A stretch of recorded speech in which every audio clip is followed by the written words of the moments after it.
नमस्कार। राजस्थान ज्योग्राफी की क्लास में आपका स्वागत है। पिछली बार की क्लास के हमने अरावली के जो 3 भाग कंप्लीट कर लिए हैं। अब हम देखेंगे अरावली का अंतिम भाग, जिसका नाम है दक्षिणी पूर्वी पठारी प्रदेश। ठीक है, तो नोट्स बनाते बनाते साथ साथ लिखते चलिएगा। हेडिंग है हमारे सामने, राजस्थान का दक्षिणी पूर्वी पठारी प्रदेश। यह राजस्थान का बहुत महत्वपूर्ण पठारी प्रदेश है। राजस्थान का दक्षिणी राजस्थान का दक्षिणी पूर्वी पठारी प्रदेश। राजस्थान का दक्षिणी पूर्वी पठारी प्रदेश, इसे राजस्थान का दक्षिणी पूर्वी प्रदेश के नाम से भी जाना जाता है। पठारी प्रदेश बोलने के पीछे का जो मेन कारण यह है कि यह राजस्थान के दूसरे सभी भौतिक प्रदेशों में सबसे ज्यादा मजबूत और सबसे ज्यादा कठोर भाग माना जाता है। इसी प्रदेश को कुछ उपनामों से भी जाना जाता है। राजस्थान का जो दक्षिणी पूर्वी पठार है, इसे आप एक बार मैप में देखिएगा। यह राजस्थान का एक सिंबॉलिक मैप हमने आपके सामने ड्रॉ किया है। और इस हिस्से में राजस्थान का ये जो दक्षिणी पूर्वी दिशा लग रही है, यहाँ से ये वाला जो हिस्सा है इसका, इस हिस्से को ही बोला जाता है राजस्थान का दक्षिणी पूर्वी प्रदेश। राजस्थान का दक्षिणी पूर्वी प्रदेश या दक्षिणी पूर्वी पठार के नाम से जाना जाता है। यही राजस्थान के हाड़ौती पठार के नाम से भी जाना जाता है। इसके उपनाम है, जो उपनाम आप लिखिएगा, राजस्थान का जो दक्षिणी पूर्वी पठार है, इसके जो उपनाम है वो लिखिएगा। उपनाम, इसे उपनाम से बोला जाता है, इसे हाड़ौती इसे हाड़ौती का पठार भी कहा जाता है। इसे हाड़ौती का पठार भी कहा जाता है। इसे हाड़ौती का पठार भी कहा जाता है। ठीक है, एक तो ये चीज हो गई। दूसरा है अब इसका निर्माण। जैसे हम पूर्वी मैदान की बात करते हैं तो वह नूतन काल में और नूतन काल में ओरिजिनेट होता है। इसी तरह से इसका जो निर्माण है, राजस्थान के दक्षिणी पूर्वी पठारी क्षेत्र या हाड़ौती के पठार का जो निर्माण है, यह ज्वालामुखी से निर्मित है। ज्वालामुखी से निकलने वाले लावा से निर्मित है। ज्वालामुखी के लावा से बनने वाली बेसाल्ट चट्टानों से यह निर्मित है। ठीक है, देखिएगा इसका निर्माण ज्वालामुखी इसका निर्माण ज्वालामुखी के लावा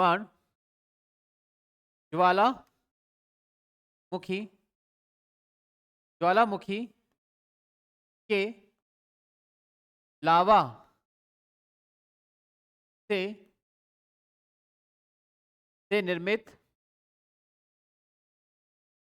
निर्मित बेसाल्ट, इसका निर्माण ज्वालामुखी के लावा से निर्मित बेसाल्ट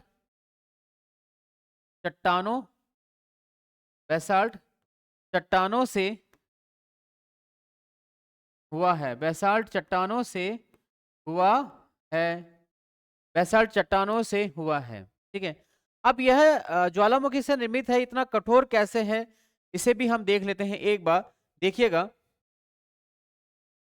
हम जानते हैं कि पूरी दुनिया में 7 महाद्वीप हैं।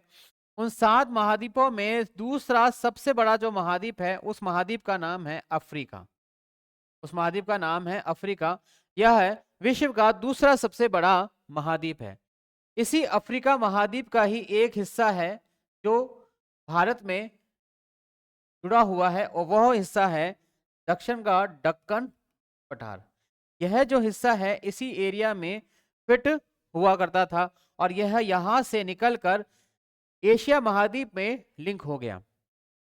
भारत का जो दक्षिण का पठार है, यहाँ पर ट्रायंगुलर शेप में एक पठार है जिसको बोला जाता है दक्कन का पठार। तो दक्कन का पठार से ही निर्मित है हमारा राजस्थान का दक्षिणी पूर्वी भाग। अब इसी में हम देखेंगे कि राजस्थान का दक्षिणी पूर्वी पठारी प्रदेश, जिसका निर्माण ज्वालामुखी से निकले लावा से बनी बेसल्ट चट्टानों के बनने से हुआ है, तो यह किस किस का भाग माना जाता है? देखिएगा, आगे देखें इसमें। दक्षिणी पूर्वी प्रदेश, राजस्थान का दक्षिणी पूर्वी प्रदेश, पूर्वी प्रदेश, राजस्थान का दक्षिणी पूर्वी प्रदेश, जो कि मालवा, राजस्थान से एमपी से लगा हुआ जो भाग है मालवा, उसका भाग माना जाता है मालवा। ठीक है, यह मालवा पठारी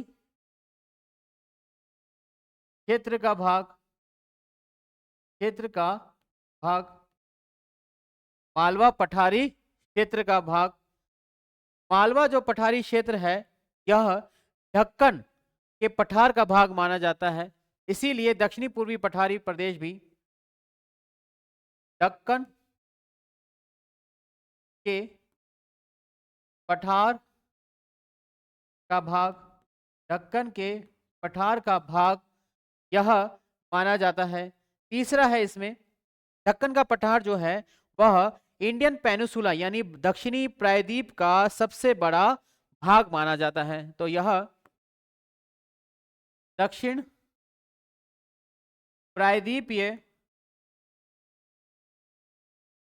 प्रायद्वीपीय पठार, दक्षिण प्रायद्वीपीय पठार का भाग, प्रायद्वीपीय पठार का भाग माना जाता है। इसी तरह से दक्षिण का जो प्रायद्वीपीय भाग है वह गोंडवाना लैंड से निर्मित है, वह गोंडवाना लैंड से निर्मित है, तो यह गोंडवाना का भाग माना जाता है। दक्षिण का जो पूर्वी पठारी प्रदेश है वह मालवा पठारी क्षेत्र का भाग, ढक्कन के पठारी क्षेत्र का भाग, गोंडवाना का लेक का भाग, और गोंडवाना जो है पेंजिया का भाग माना जाता है। गोंडवाना जो है पेंजिया का भाग माना जाता है, यह पेंजिया का भाग माना जाता है, भाग माना जाता है, माना जाता। ठीक है, तो इन सभी से हमको यह समझ में आता है कि राजस्थान का जो दक्षिणी पूर्वी पठारी प्रदेश है वह दक्कन का पठार का भाग है, दक्षिणी प्रायद्वीपीय पठार का भाग है, या मालवा पठारी प्रदेश से निर्मित है। ठीक है, इसी भाग में जब हम आगे देखते हैं तो राजस्थान का जो दक्षिणी पूर्वी पठार है इसकी कुछ विशेषताएं हैं, वो विशेषताएं हमें ध्यान रखनी है। जैसे कि देखिएगा, राजस्थान के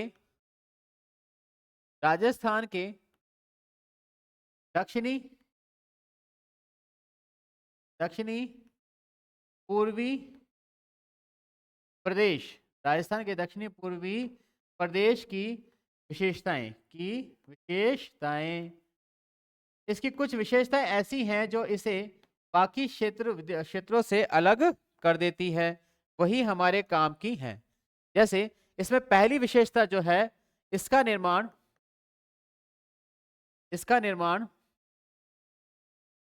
ज्वालामुखी उद्गार, इसका निर्माण ज्वालामुखी उद्गार से हुआ है, इसका निर्माण ज्वालामुखी उद्गार से हुआ है। दूसरा, यहां बेसाल्ट चट्टानें पाई जाती हैं, यहां बेसाल्ट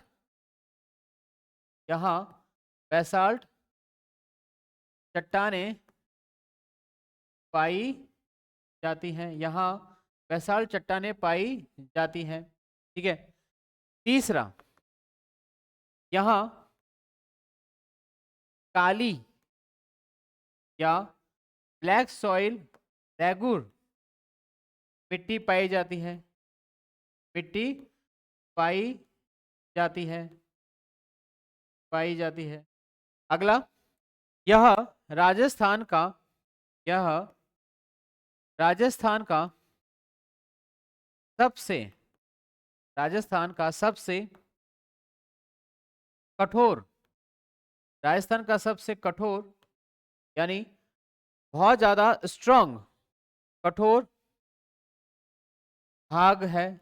ये राजस्थान का सबसे कठोर भाग है। नेक्स्ट, यह राजस्थान का यह राजस्थान का यह राजस्थान का सबसे सबसे छोटा भौतिक प्रदेश है। सबसे छोटा भौतिक प्रदेश है। यह राजस्थान का सबसे छोटा भौतिक प्रदेश माना जाता है। इसी में एक और चीज आ जाती है, यह यहाँ जो राजस्थान की का कुल क्षेत्रफल का लगभग 6.8% ही है। यह राजस्थान के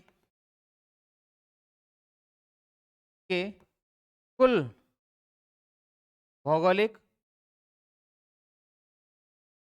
यह राजस्थान के कुल भौगोलिक क्षेत्रफल का 6.89% है। 6.89% यह भाग माना जाता है। देखिएगा एक बार, राजस्थान का दक्षिणी पूर्वी जो प्रदेश है इसकी विशेषताएं हैं, जिसमें पहली विशेषता इसका निर्माण ज्वालामुखी उद्गार से हुआ है। ज्वालामुखी उद्गार से हुआ है। यहाँ बेसल चट्टानें पाई जाती हैं। यहाँ काली में रेगुर मिट्टी पाई जाती है। यह राजस्थान का सबसे कठोर भाग है। यहाँ राजस्थान का सबसे छोटा प्रदेश भौतिक प्रदेश है। यह राजस्थान के कुल भौगोलिक क्षेत्रफल का 6.89 प्रदेश है। इसके अलावा यहाँ पे सर्वाधिक नदी बेसिन पाए जाते हैं। यहाँ राजस्थान के सर्वाधिक नदी बेसिन पाए जाते हैं। नदी बेसिन पाए जाते हैं। या इसी को ही हम बोल सकते हैं, सर्वाधिक नदियों वाला जो भौतिक प्रदेश है वो कौन सा है, प्रदेश पाए जाते हैं। ये वाली लाइन भी आपको यहाँ पे नोट करनी है कि यह राजस्थान का सर्वाधिक नदियों वाला भौतिक प्रदेश है। ठीक है, अब इसी में हम इसको स्टडी के अकॉर्डिंग देखेंगे कि यह कहाँ पर है और क्या क्या है इसकी स्थिति। देखिएगा, दक्षिणी पूर्वी दक्षिणी पूर्वी प्रदेश की स्थिति, दक्षिणी पूर्वी प्रदेश की राजस्थान में स्थिति राजस्थान में स्थिति राजस्थान में स्थिति राजस्थान कहाँ ये इसकी स्थिति उपलब्ध है या अवेलेबल है। देखिए, इसको अंडरस्टैंड कीजिएगा। मैप में हम देखते हैं, राजस्थान का यह एक हमने मैप बनाया और इस मैप में अब हम आपको बताएंगे कि इसकी स्थिति। यह अरावली है, यह अरावली है। इस अरावली में दक्षिणी पूर्वी जो पठार है वो यहाँ स्थित है, इस जगह। ठीक है, तो इसकी स्थिति में सबसे पहला जो पॉइंट आता है वो क्या है कि यह राजस्थान का जो दक्षिणी पूर्वी पठार है, यह अरावली और यह अरावली और यहाँ पर एक माउंटेन रेंज आती है जो एमपी की है, उसका नाम है विंध्याचल। विंध्याचल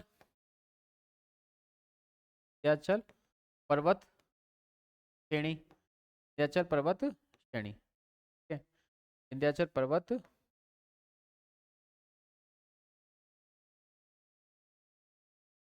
इसकी स्थिति जो है, यह अरावली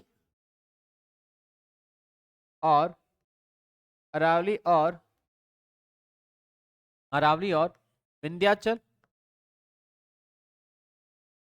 विंध्याचल पर्वत श्रेणी श्रेणी के मध्य स्थित है, मध्य स्थित है। ठीक है, इसी में अगला पॉइंट है, अरावली में से एक रिवर निकलती है खमनोर की पहाड़ी से, जिसे बनास के नाम से जाना जाता है। इसी तरह से एमपी में भी एक रिवर है जिसे चंबल के नाम से जाना जाता है, और ये इस तरह से सीमा बनाती हुई। अब राजस्थान का जो दक्षिणी पूर्वी पठारी प्रदेश है वो इन दोनों नदियों के बीच में स्थित है। नेक्स्ट पॉइंट, यह बनास और चंबल नदी बेसिन के मध्य स्थित है। यह बनास और चंबल, यह बनास और चंबल नदी बेसिन, नदी बेसिन के मध्य स्थित है। यह चंबल और बनास नदी बेसिन के मध्य स्थित है। यह जो स्थिति है राजस्थान के दक्षिणी पूर्वी प्रदेश की राजस्थान में है। सबसे पहली इंपॉर्टेंट चीज तो यही है कि ये राजस्थान के दक्षिणी पूर्वी जो भाग है उसमें अवस्थित है। ये सबसे छोटा है, ज्वालामुखी से यह निर्मित है। ठीक है, नेक्स्ट जो चीजें हैं इसे हम अब स्टडी करेंगे, और स्टडी के साथ साथ हम इसको देखेंगे। लेकिन उसकी स्टडी करने से पहले मैं आपको एक और चीज बता देता हूं यहाँ पे, वो यह है कि यहाँ पे इनके बीच में इसे क्या बोला जाता है और क्या चीज है। देखिएगा, जैसे आपके सामने ये चीज बताते हैं, यह जो अरावली है ना, और ये दक्षिण पूर्वी पठारी प्रदेश है, तो यहाँ पर एक हमको भ्रंश देखने को मिलता है, यानी एक डिसकंटिन्यूटी देखने को मिलती है। इस डिसकंटिन्यूटी को नाम बोला जाता है जी एफ, इसको बोला जाता है जी एफ, जी जी एफ, इसे बोला जाता है जीबीएफ के नाम से, ग्रांट बाउंड्री फोल्ड, इसे बोला जाता है जीबीएफ, यानी ग्रांट बाउंड्री फोल्ड के नाम से इसको जाना जाता है। अब ग्राउंड बाउंड्री फोल्ड यानी कि यह है जिसे हिंदी में बोला जाता है, एक ये भ्रंश है जिसे बोला जाता है महान सीमांत भ्रंश। महान सीमांत भ्रंश जो है यह है, और ये राजस्थान के अरावली और हाड़ौती के बीच में स्थित है। यानी कि अरावली को हाड़ौती से अलग करने वाला और हाड़ौती को अरावली से अलग करने वाला जो पर्वत या जो भ्रंश है, यानी जो फॉल्ट है, उसका नाम है ग्रेट बाउंड्री फॉल्ट। ठीक है, इसी में आप लिखेंगे एक बार, लिखिएगा GBF, GBF, GBF, लिखिएगा GBF, इसे बोला जाता है ग्रेट बाउंड्री फॉल्ट, इसे बोला जाता है ग्रेट बाउंड्री फॉल्ट। महान सीमांत, महान सीमांत भ्रंश, महान सीमांत भ्रंश, महान सीमांत भ्रंश। ठीक है, यह अरावली,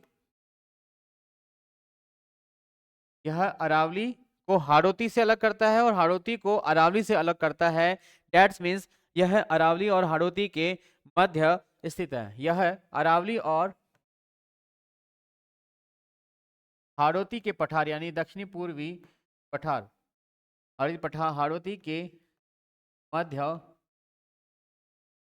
मध्य स्थित, पहला पॉइंट। दूसरा, इसका विस्तार, इसका विस्तार, इसका विस्तार चित्तौड़, इसका विस्तार चित्तौड़ भीलवाड़ा, इसका विस्तार चित्तौड़ भीलवाड़ा और डांग क्षेत्र में, और डांग क्षेत्र में देखने को मिलता है। इसका विस्तार चित्तौड़ भीलवाड़ा और चित्तौड़ भीलवाड़ा बूंदी, चित्तौड़ भीलवाड़ा बूंदी, चित्तौड़ भीलवाड़ा बूंदी और डांग क्षेत्र में देखने को मिलता है। चित्तौड़ भीलवाड़ा बूंदी और डांग क्षेत्र, डांग क्षेत्र में, डांग क्षेत्र में है इसका विस्तार, डांग क्षेत्र। अब डांग डांग जो क्षेत्र आते हैं राजस्थान के, उनमें कौन कौन से जिले आते हैं वो देखिएगा। डांग क्षेत्र के जो जिलों में इस जीबीएफ में जो जिले आते हैं वो आते हैं, एक जिले का नाम है सवाई माधोपुर, सवाई माधोपुर, सवाई माधोपुर।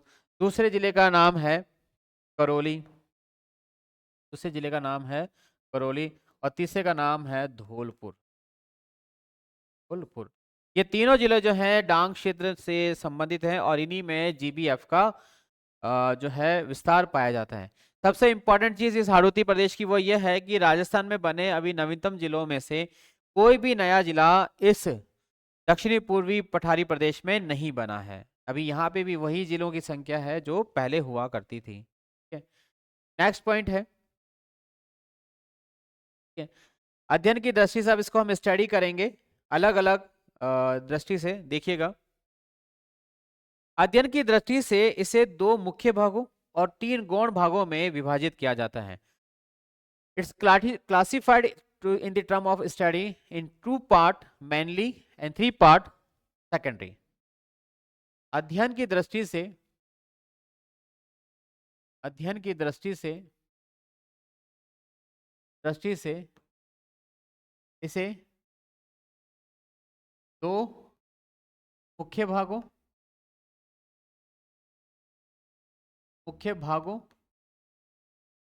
और तीन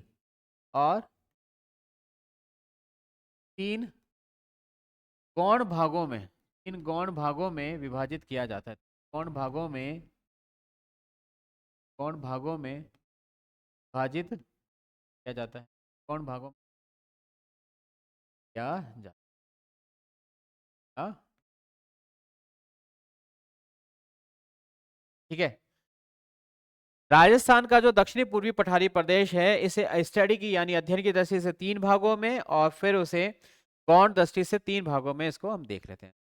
तो कौन कौन से मुख्य भाग हैं उनके नाम हम लिखेंगे। ठीक है, दक्षिणी पूर्वी पठारी प्रदेश के दो मुख्य भाग जो है उसे हम देख लेते हैं। उसके बाद इसके तीन गौण भाग जो हैं वो भी हम इसे देखेंगे। पहले हम बताते हैं आपको हाड़ौती के दो मुख्य भाग। इसके दो जो मुख्य भाग है वो कौन कौन से हैं वो है,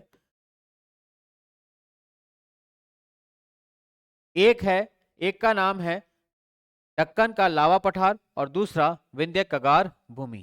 पहला है दक्कन का लावा पठार, दक्कन का लावा पठार, और दूसरा है विंध्य, दूसरा है विंध्य कगार, विंध्य कगार। इसी तरह से हम इसके तीन गौण भाग भी देखेंगे। तीन गौण भाग वो कौन कौन से हैं, तीन गौण भाग, गौण, इसके जो तीन गौण भाग हैं वो आता है, एक बारा में अवस्थित आता है जिसका नाम आता है शाहबाद की भूमि। ठीक है, एक को बोलते हैं अर्धचंद्राकार भूमि। ठीक है, पहला है हमारे सामने अर्ध चंद्राकार पहाड़ी, अर्धचंद्राकार पहाड़ी, यह बूंदी में देखने को हमको मिलती है अर्धचंद्राकार पहाड़ी। दूसरा है शाहबाद उच्च भूमि, सेकंड है शाहबाद अपलैंड, शाहबाद उच्च भूमि, शाहबाद उच्च भूमि, और तीसरा है डग, तीसरा है जिसका नाम है डग गंगधर पठार उच्च भूमि, डग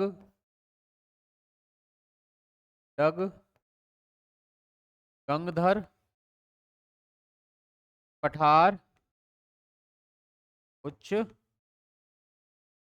यह दो जो तीन है इसके नाम मिल जाते।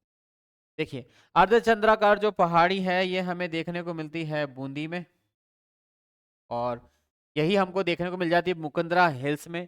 शाहबाद की जो भूमि है अपलिंड वाली है हमको देखने को मिलती है बारा में। ठीक है, मुकुंदरा यानी इसमें कोटा का नाम भी आ जाएगा आपके सामने। और डग गंगधर जो पठारी भूमि है ये हमको देखने को मिलती है झालावाड़। इसके बारे में और डिटेल से भी हम आपको बताएंगे, ठीक है।